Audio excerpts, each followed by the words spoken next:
Good morning, brothers and sisters. Good morning. I couldn't hear you. Could you say that again?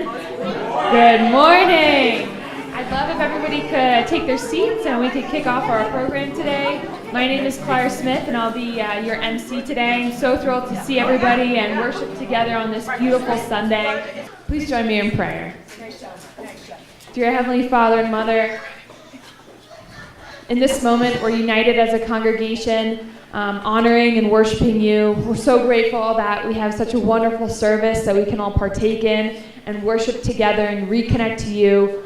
You know, as each and every one of us walked into this room today, we all bring, lessons and baggage and history and so much that we want to all offer up to you. Because every week we want to be cleansed by your Spirit, cleansed by the community, and cleansed by the people that we want to become. I ask that when we leave the service, we can have new eyes and a fresh heart so that we can really do your work this week. We can really connect to the people that you want to in our lives, and that we can really see the best in each other, in our families, and in our workplace. You know, it's very easy to be jaded and cynical, especially as life has its ups and downs. And we ask that we can really take this moment to reconnect to you, reconnect to your purpose, to your goals and your vision, and for the reason why you put us on this earth each and every day. I hope that we can open our hearts and our minds to the message that's going to be shared today. We're so grateful for all the ways that you bless us in our lives, all the ways that we might not even know about. We ask that you can be with not only everybody in this room, but all of the people that are not here at church, that we can do our part in reaching out to them and putting your love into action. I want to report this prayer not only in my name, but in each and every person's name in this room. Clara and Mitsu Smith, a blessed central couple, amen and aju. Thank you, everybody. It's so nice to see such wonderful, happy faces. Who feels good to be here at church today? Quick raise of hands. Nice. We can applaud to that, right? Woohoo! Well, thank you all for coming out and making today such a great success. I'd like to take a moment to connect to any new guests in our community who might want to introduce themselves. You know, we have a mic that he'll be walking around. Any new guests, we'd love to welcome you intentionally. Anybody want to, stand up and introduce themselves? Anybody? All right, well, we have one person in the back here. Let's give him a round of applause. Thank you so much for coming, and please introduce yourself. My name is Jesus Santiago. I just moved here from Texas. Wonderful. I find a church that I can go to. Thank you, Jesus. And welcome to Colorado. Thank you for joining us today. Anyone else?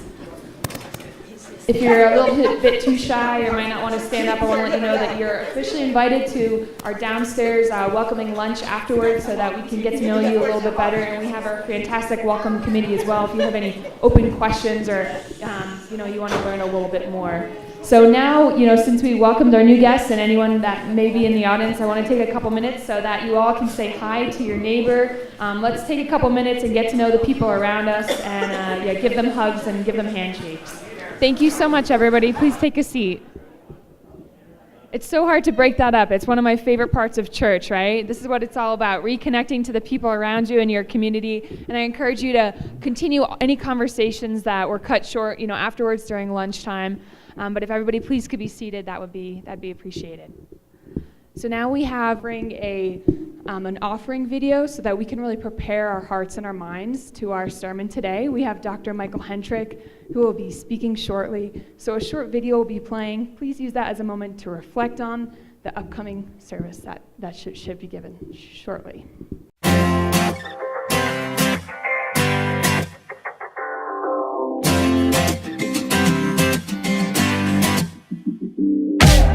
I know that fear is a liar, a thief breaking into my heart. He tries to steal all my fire and shut me down before I even start. Yeah, I know I can take it every day. If there's a way you will make it, I won't be afraid, 'cause I'll be like, hey, whatever comes my way, I'm not turning back. Hey, I know your love won't leave, so I won't worry, 'cause if I fall, I win every time I get up again. Hey,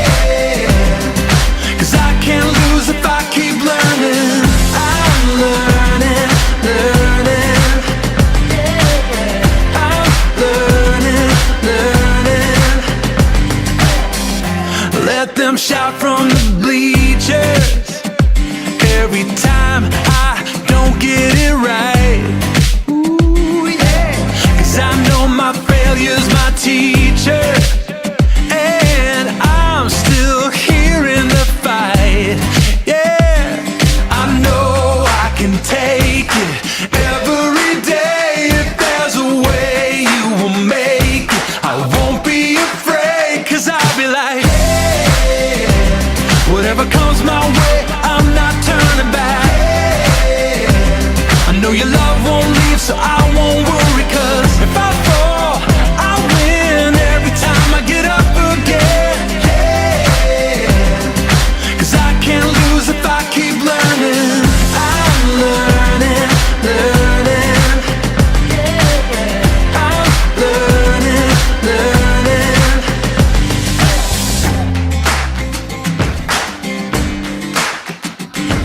I know I can take it every day. If there's a way you will make it, I won't be afraid. Oh, I know I can take it every day. If there's a way you will make it, I won't be afraid. Hey, whatever comes my way, I'm not turning back. I know your love won't leave, so I won't worry, 'cause if I fall, I win every time I get up again. 'Cause I can't lose if I keep learning. I'm learning, learning. I'm learning, learning, learning. I know I can take it every day. If there's a way you will make it, I won't be always learning. Such a nice video. I think it reminds us of a couple of top things, which is we always got to keep learning. And that's what our upcoming sermon giver is going to be speaking about. I'm sure that many people here know Dr. Hentrich very well. He was our pastor for over 10 years. He's published numerous books, and he really takes the book of our religion, the divine principle, and makes it his own. So I want to ask for him to come up, and I hope that everybody can welcome him up. He's going to be speaking today about eternal growth, and he's going to be providing a brand new perspective on it. So let's create some great energy for him and welcome up Dr. Michael Hentrich.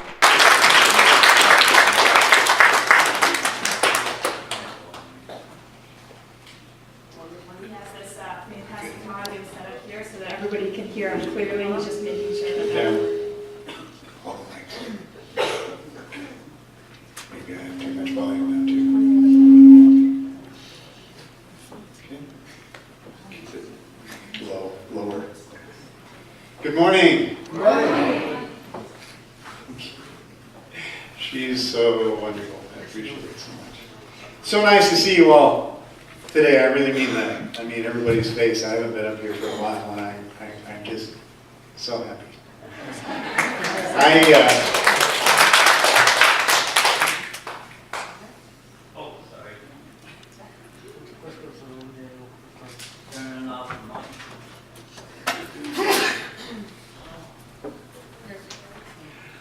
Yeah, so I hope you had a really good week, and I hope that you grew a little bit in your heart and your mind this past week, because that's really what our life is all about, you know.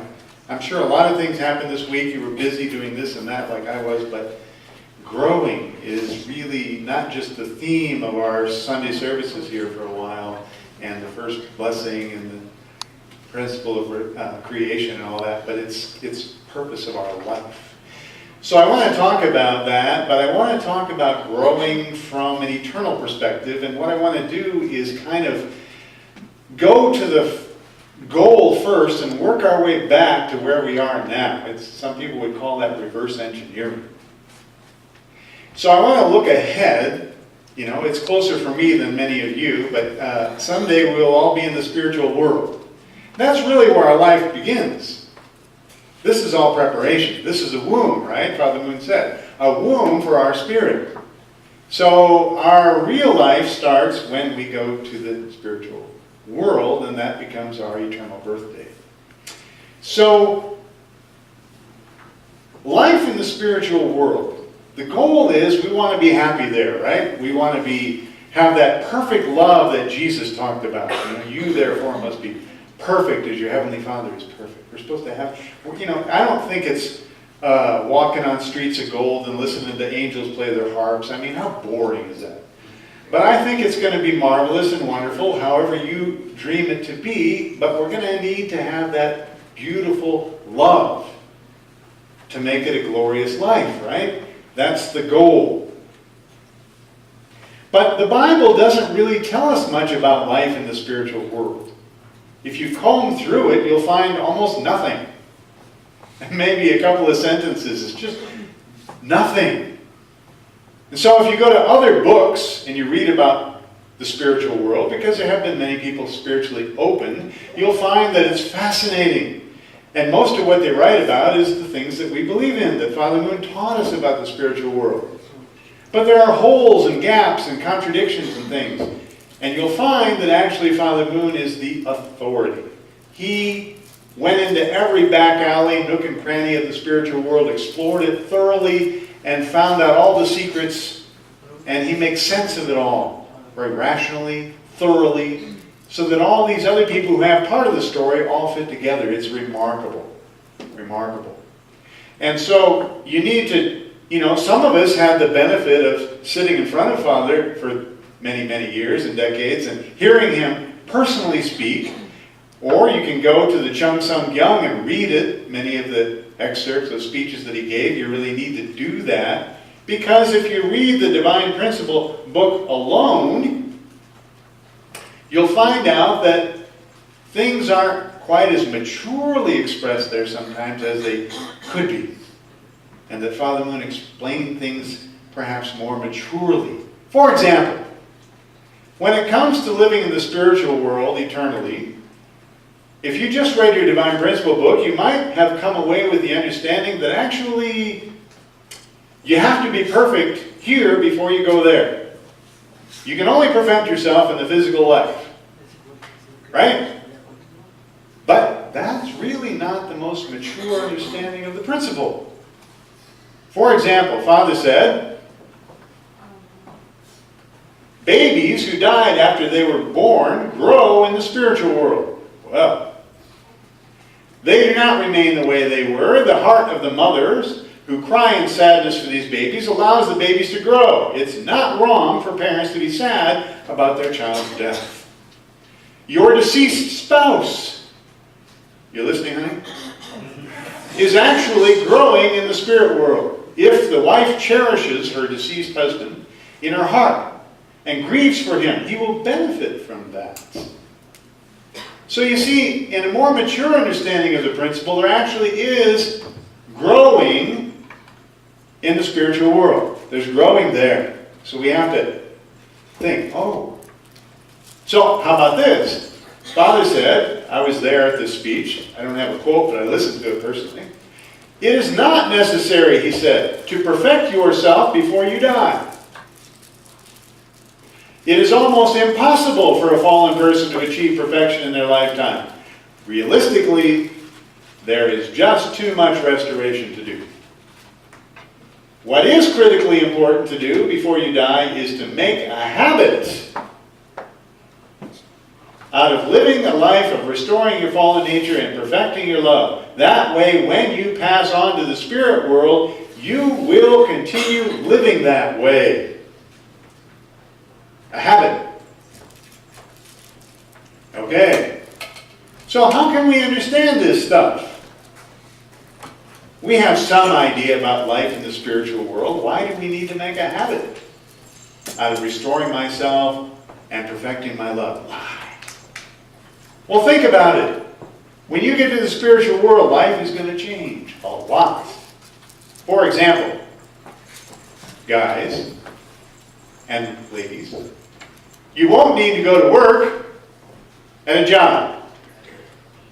And you won't need to make the money to pay your rent.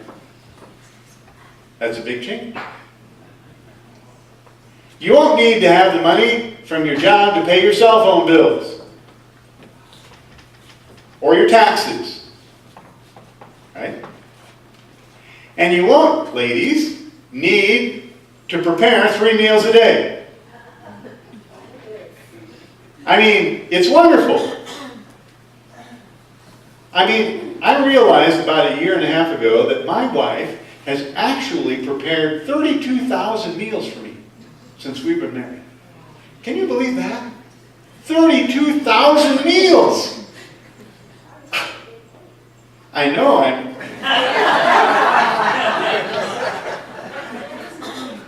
But more and more, even in recent days, I've just been melting as I watch my wife preparing another meal. And I'm thinking, gosh, you know, it's awesome.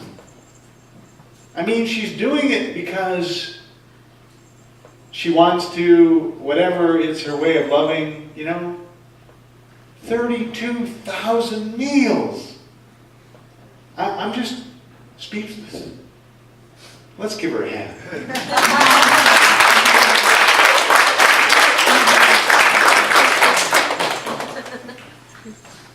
But this brings up a big issue. Think about it. You go to the spiritual world, you've had a certain kind of relationship with your spouse.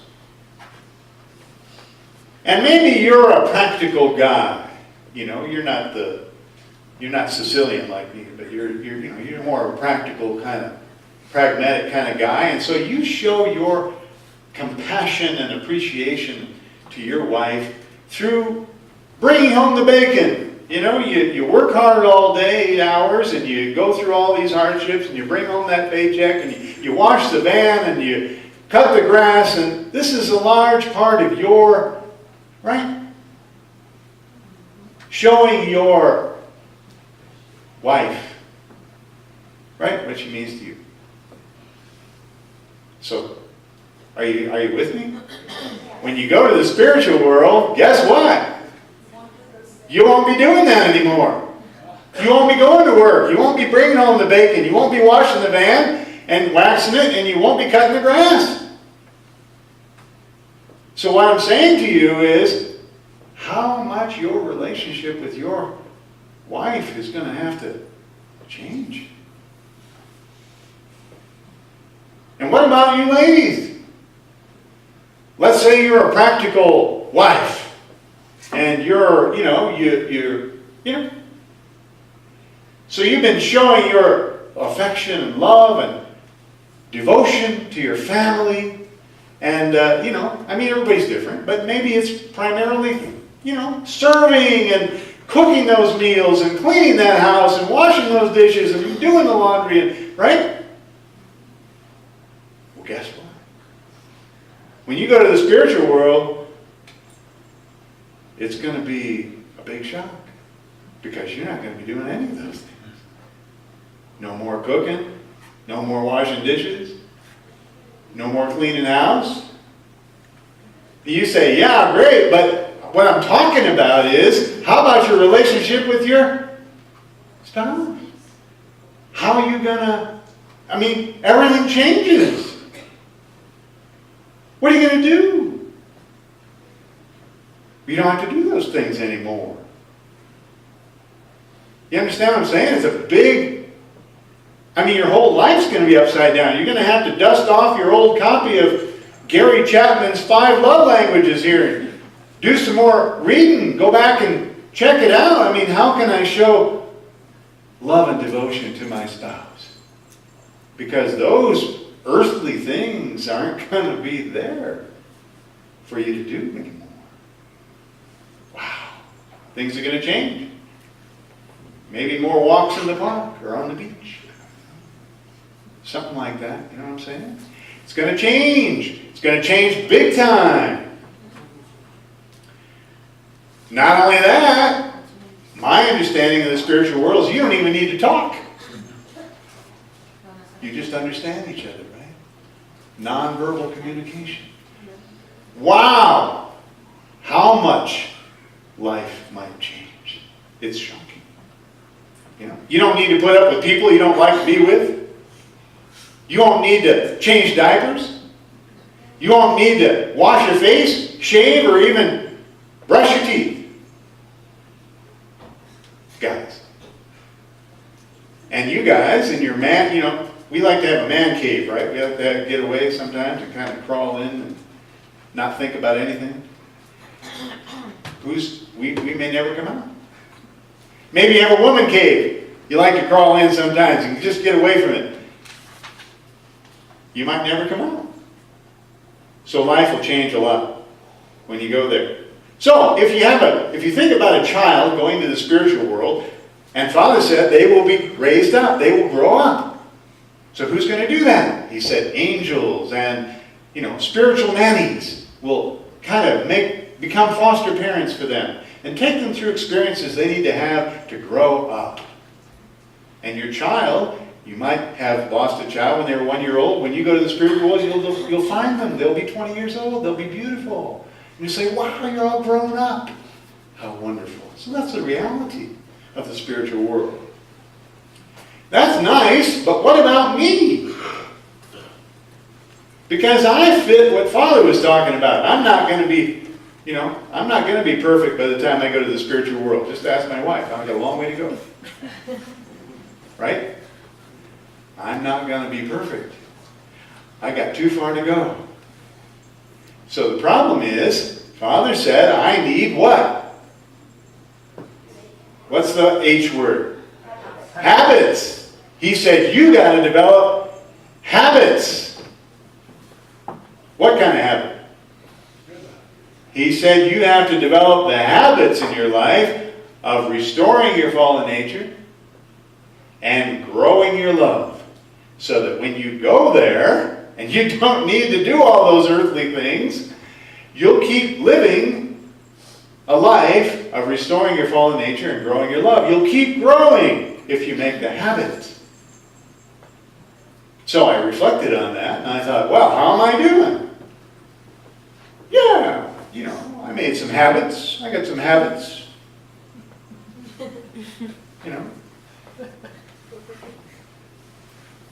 I go to church sometimes. Yeah, once in a while. I'm a good Catholic. I go to confession a couple times a year.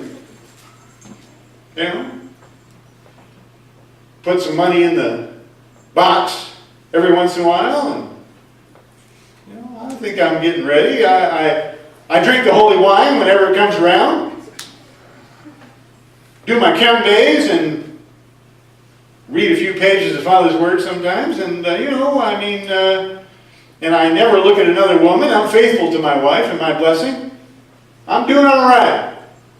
I'm getting ready to go there. Making those habits. But actually, all that stuff is being religious. I've just made a habit of being religious. You know what I mean? It all sounds good. It's what I'm expected to do, so I do it. But, being religious is kind of weird, isn't it? I mean, young people, they don't even want to admit that they're religious. They don't want to put anything like that on their Facebook page, Anything that would indicate they might be religious. Because religious people are kind of weird. I don't want to be identified as one of those religious nuts. I'm just a real person. I'm happy and free. But actually, you know what? There's some scalding hot, burning, caustic words in the Bible that Jesus said. The most scalding and burning words that Jesus said, and I want to show them to you. You want to see them? Because he was talking about being religious. And it wasn't nice. Not everyone who says to me, Lord, Lord, shall enter the kingdom of heaven, but he who does the will of my Father who is in heaven. On that day, many will say to me, Lord, Lord, didn't we not prophesy in your name? And cast out demons in your name and do mighty works in your name? And then I will declare to them, I never knew you. Depart from me, you evildoers. It's so hot. Burning, if you feel the emotion in it. And Jesus was talking about people who were being religious. Going through the motions. That's what he was talking about. In other words, guess who thought being religious was weird? Jesus. He was very much against it. So God doesn't like it either. And Father and Mother Moon don't like it either. They don't like people being religious. It's not the kind of habit he was talking about.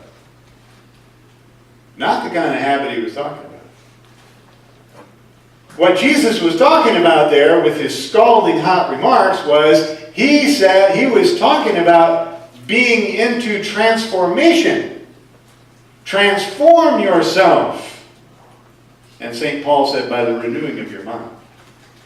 Transform myself. In other words, we need to take it one step beyond a habit. We need to make a way of life.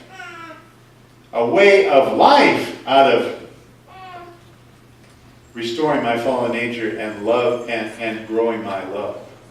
Not something I should do. Not a ritual. Not an activity. Not so I can feel good or appease God so he won't send me to heaven. No. This is bad. And Jesus was burning hot about it, and so is everybody else. So, if you think you're doing really good with all your religious habits, I'm here to help you change. That's not the idea. Father's talking about a way of life, how we grow. Nothing else is going to work. You might feel, I'm not growing in my spiritual life. I haven't been growing for years. I don't know what it is. I read 100K 5 hours a day, and I do this and I do that, but I just don't feel like I'm growing. Well, my suggestion to you is to go home and look in the mirror in the bathroom. And ask yourself a question. Am I doing all this because I should? Or is this my way of life? Am I doing this stuff because I care or because I should? And it makes all the difference in the world. And from asking yourself that question, you will find the answer to your question. Why am I not growing? Because when you do it because you care from your heart, you will grow. You will grow. That's what it's all about.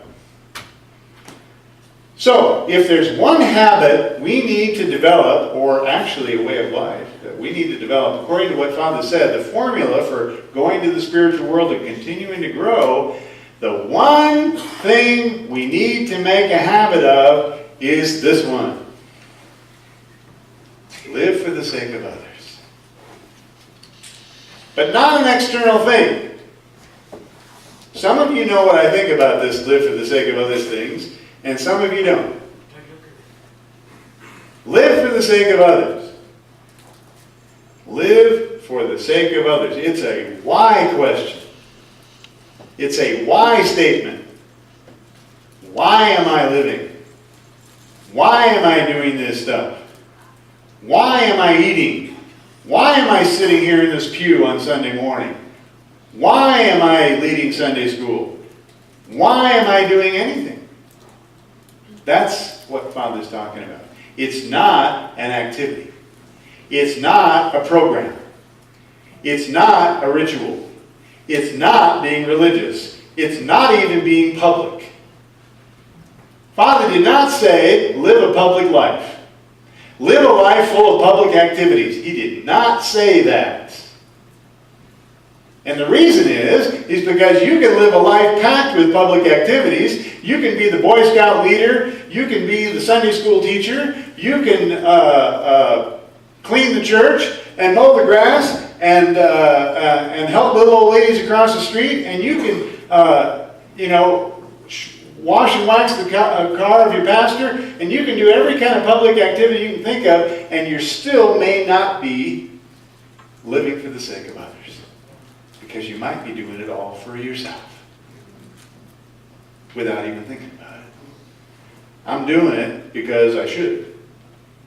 I'm doing it because God will smile on me and I'll be able to go to heaven. Sorry. It doesn't work. It won't work. You won't be growing. You'll be frustrated. And you'll wonder why. Because you can't blow smoke. You can't fool anybody. It's got to be sincere. Down to the bone marrow. Otherwise, don't bother. I mean, it's good to do it. Better than nothing, but don't expect too much. That's the point. So, we need to do this living for the sake of others vertically. That means living for God and those above us and those below us. And we need to do this horizontally, which means my brothers and sisters and my cousins and nieces and nephews and even the ones who persecute me, or whatever they are.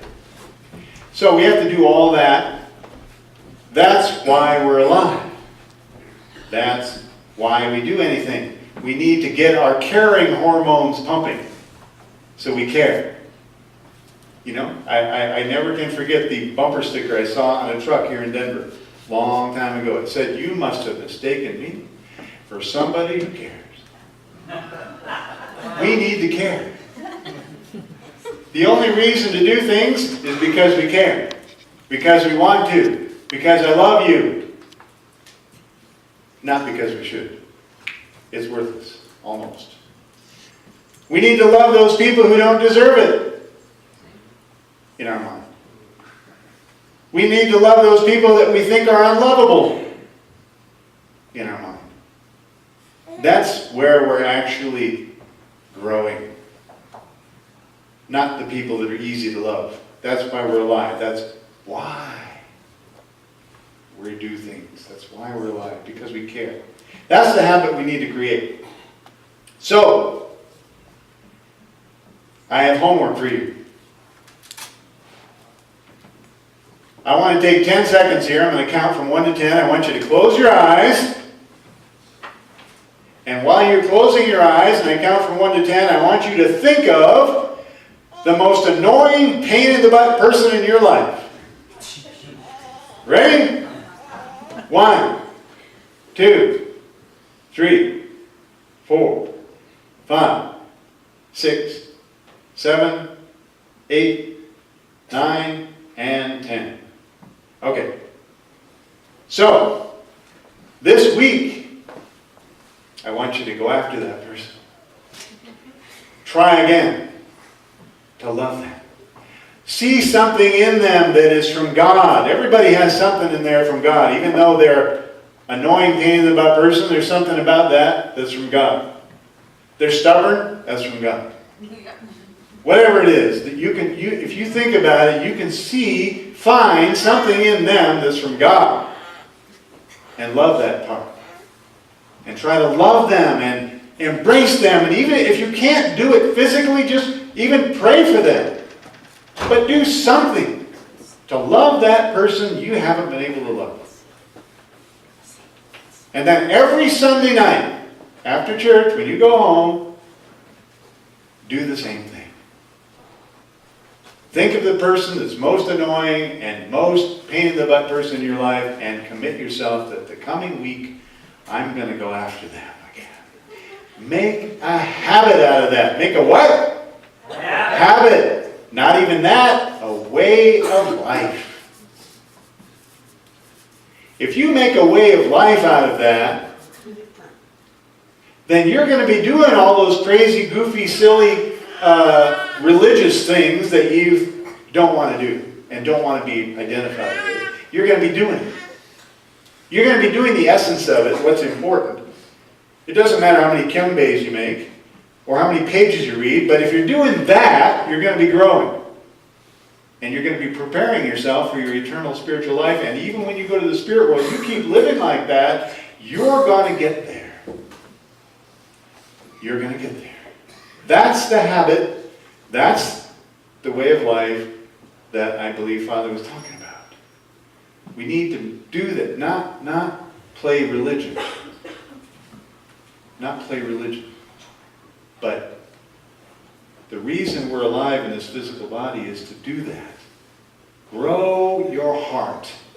And because of the fall, get rid of your fallen nature. But if you live for the sake of others and you live that way of life because you want to, you're going to get there. Let's pray. Our loving Heavenly Parent, thank you so much for embracing us, being so patient with us, Father. and for leading us step by step to where you want us to be. Father, you never quit. You never get tired. You never give up on us. It's just too much to understand. Father, we want to be like you. It's so amazing. Father, we love to be with people like that. We want to be those kind of people that people love to be. Father, I pray that we can be touched by your Spirit this morning. Each and every person in this room, Father, you have to do that. And I pray that we can open ourselves up a little bit. Crack open a little hole so that you can come in and massage our hearts, Father, and help us to really catch what our true parents want us to catch. Thank you so much for your love. We want to offer this day to you, a really special day, and we pray with a grateful heart in all of our family names. Adieu and Amen.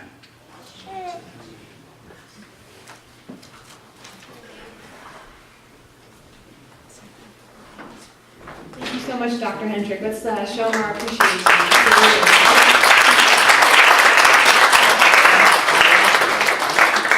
I definitely learned a couple of things from him, and I have some homework to do, right? Don't we all? I thought of 3 people during his exercise, and so now I'm trying to think of 3 different ways that I can reach out to them uniquely. So appreciate you challenging us and for bringing us to the next level, and I can't wait to connect with you all next week and hear about how your homework progressed. So we have our 2 welcome ministry ladies in the back. They'll be walking the basket down. Now's the time to give your tithing and your offering. We're going to be playing some nice reflection music so you can think about the sermon, think about your homework, and now's a chance to give the tithe if you'd like, and then we'll close out in prayer up at the front when they're done. So now we have our national announcements. A short video will be playing, and then after...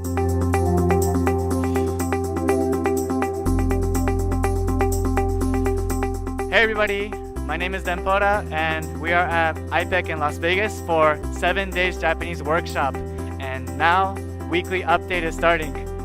Enjoy!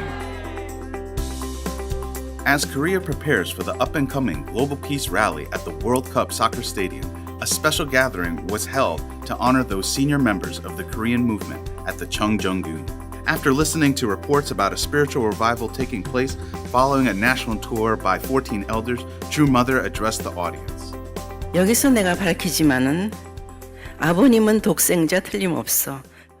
내가 독생녀라는 말을 성화 이후에 미국에서부터 시작을 했어. 그러면 진실을 밝혀야지. 독생녀 참 어머니가 나타나야 돼. 그래야지 참 부모로 말미암아 중생 부활이 가능해. 지금 여러분들은 나이 들었어도 흥분된 삶을 살아야 돼.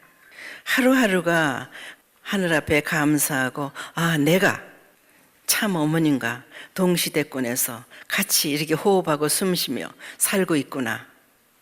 이거 얼마나 감사하고 흥분된 일이야. 힘이 되어준다니 내가 좀 힘을 내야 되겠네. Among the senior members was Young Wee Kim, and on October 20th, a celebration was held at Korean headquarters for his 90th birthday. Young Wee Kim has displayed an unchanging spirit and spoke of the importance of the blessing and the mission of the blessed families. Today I am in Las Vegas at International Peace Education Center. As you see, these beautiful brothers and sisters, and they are here for 2017 fourth 7 days Japanese workshop. I really moved because divine principle is so deep. I didn't realize until today, this time. We came from Germany to attend this Japanese workshop. It is a great experience for both of us to feel that this is a place for us to be reborn new. One of the most inspiring thing I learned was about how much God, your parents, and even our ancestor and my parents have sacrificed and invested for us second generations to be able to stand on top of the foundation. Did you see that Mrs. Durst also here with us and brothers and sisters. I believe this is a miracle. I came here and understand more about the depths of how to realize the true love of God that originally God intended. Today we heard from Reverend Kachi about Church Father's life course. So Church Father has brought many victory through his incredible hard work, and our parents, through the blessing, now through them we are born. So as a second gen, we have to understand our root, which is true parents. We must claim they are the only true parents. That is our mission, our responsibility. We have no other option. We must move forward.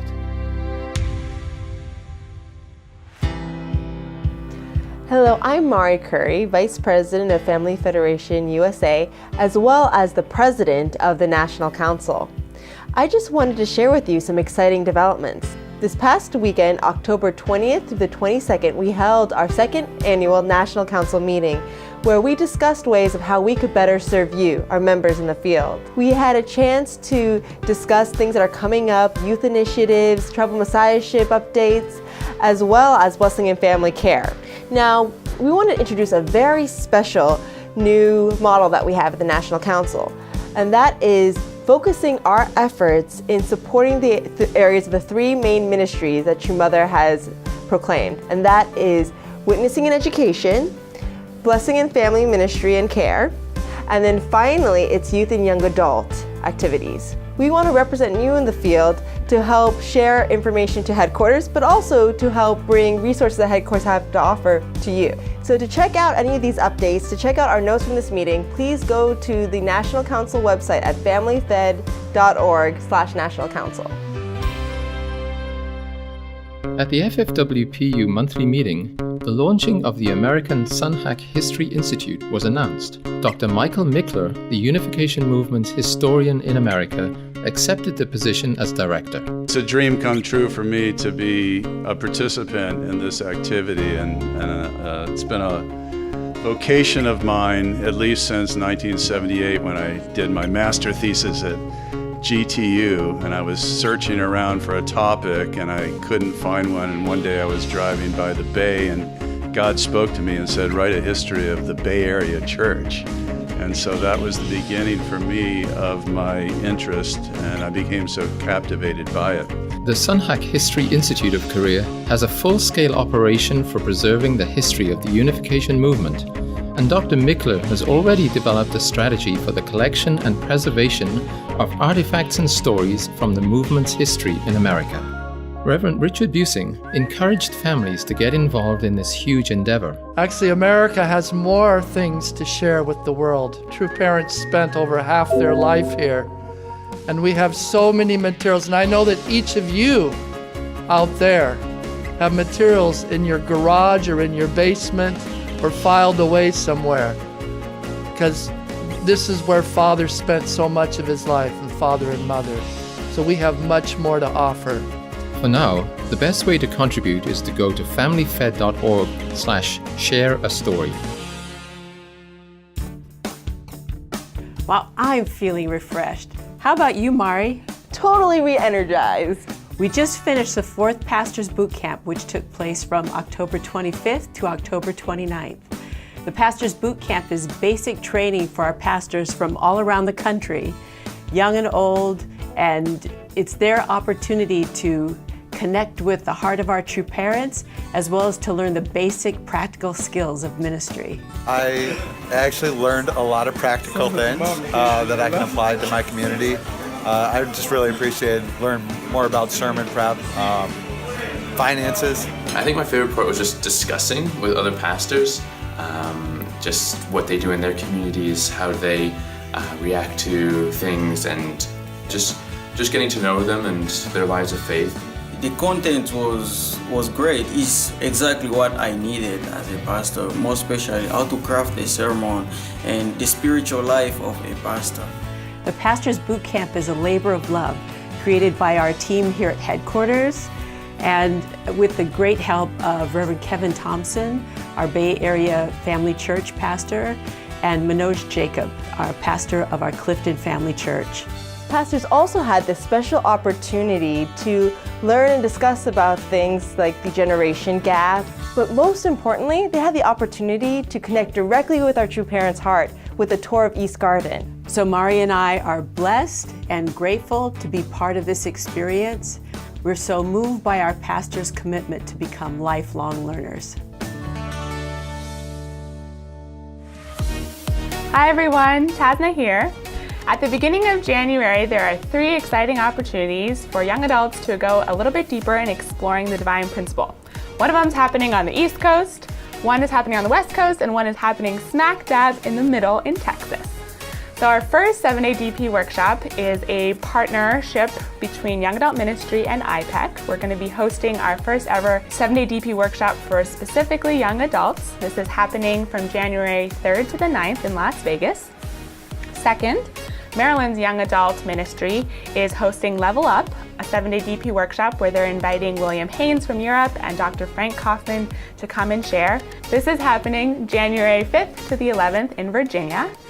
And lastly, this year's GPA is inviting any young adults interested in learning how to teach the divine principle for their 7-day DP workshop happening in Texas from January 7th to the 13th.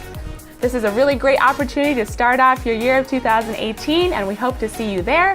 For more information and details, check out our website, familyfed.org/YAM, and look under the Events tab. While we're on the topic of workshops and retreats, CARP is also hosting a 7-day Divine Principle Retreat at IPEC from December 26th to January 1st for students, young adults, and those who may be new to the principle. Come to IPEC to start the year off strong and bring your friends. You can find out more details at familyfed.org/DP retreats. Don't forget, on November 11th at 1:30 p.m. Korean time, there will be a global peace rally at the World Cup Soccer Stadium in Seoul. You can watch the whole event through a live broadcast. For more information, go to familyfed.org. That's it for this week. Have a great weekend. God bless you. See you next week.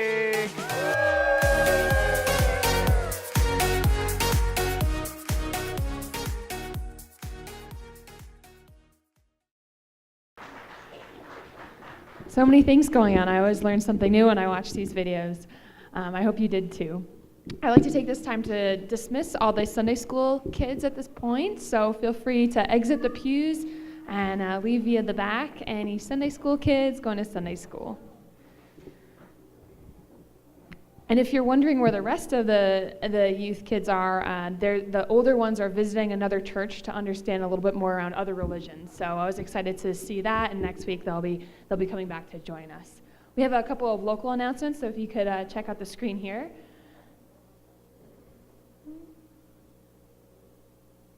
There we go. The suspense is killing you, right? The first announcement is right on the theme of youth around Children's Day. This is going to be November 18th. On a Saturday, and it's going to be celebrating one of the major holidays that we celebrate here in our movement. We're going to have a 7 a.m. prayer and pledge service here at the church, and there's also breakfast will be served for anybody who does come. So we ask you to come out and help us celebrate Children's Day. Following that, on the same day, on Saturday, November 18th, there's going to be a fun celebration at the Wheat Ridge Recreational Center at 9 a.m. So following the celebration here at the church, there's free activities like swimming, sauna, basketball, rock climbing, childcare, and a pizza lunch. So at 9 a.m., everybody who'd like to join is going to be meeting at the Wheat Ridge Rec Center. And these activities are for all age groups, so from adults all the way down to younger kids. The church is going to be paying the admissions fee for anybody who comes, as well as 1 hour of childcare service so that you can also do a lot of the fun activities. Lunch will be pizza and wings, and we asked that everybody could come out and celebrate together. And there's a couple of these are some pictures of what the facilities there are like. There's swimming, as you can see, a lot of different activities, and rock climbing. And I'm going to go back to the slide that was out of order here, which is our next event, the Interreligious Celebration and Marriage of Family event. This is February 18th, same day as well, from 1 to 3 p.m. And there's going to be What did I say? I'm sorry.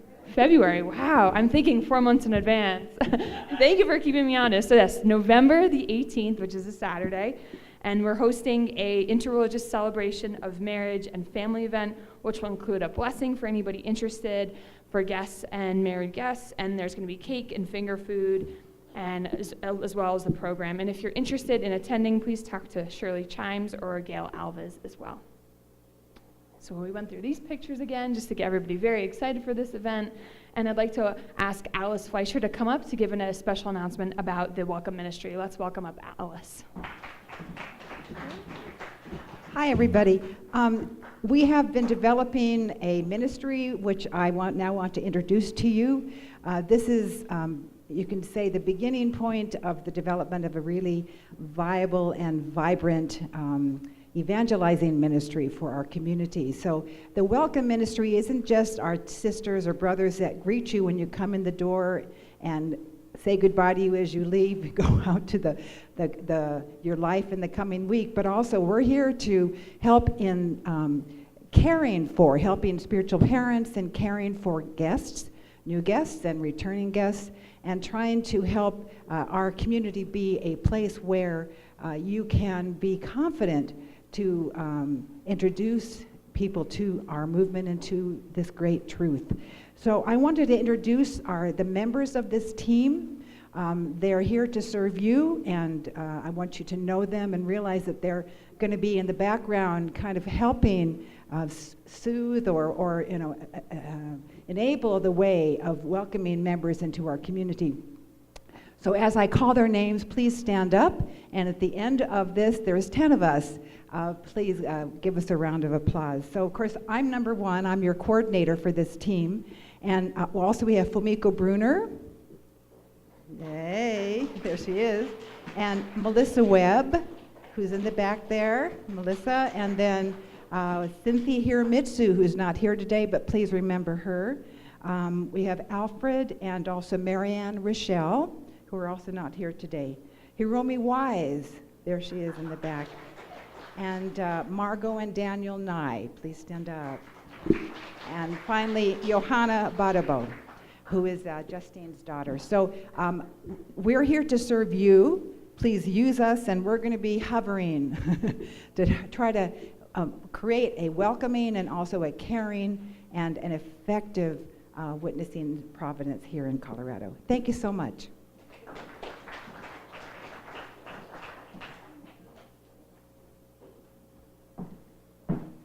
Thank you so much, Alice, for championing this cause and for all the supporters here. One more round of applause for everything that they do. They're really the glue that holds, the service together, and we're so grateful for them. A couple of other announcements include, upcoming 7-day and 4-day Divine Principle workshops at the IPEC Center. So there's 2 more DP workshops scheduled for this year at Las Vegas. If you're interested in attending or looking for some financial support via scholarships, please talk to the pastors who will be back next week as well. And then lastly, I want to close out, we have 2 more announcements left, but this is our second to last one. Next week, the Geschwin family is going to be cooking and cleaning, and we want to make sure that they're appreciated, so let's give them a round of applause too. Thank you to the Geschwin family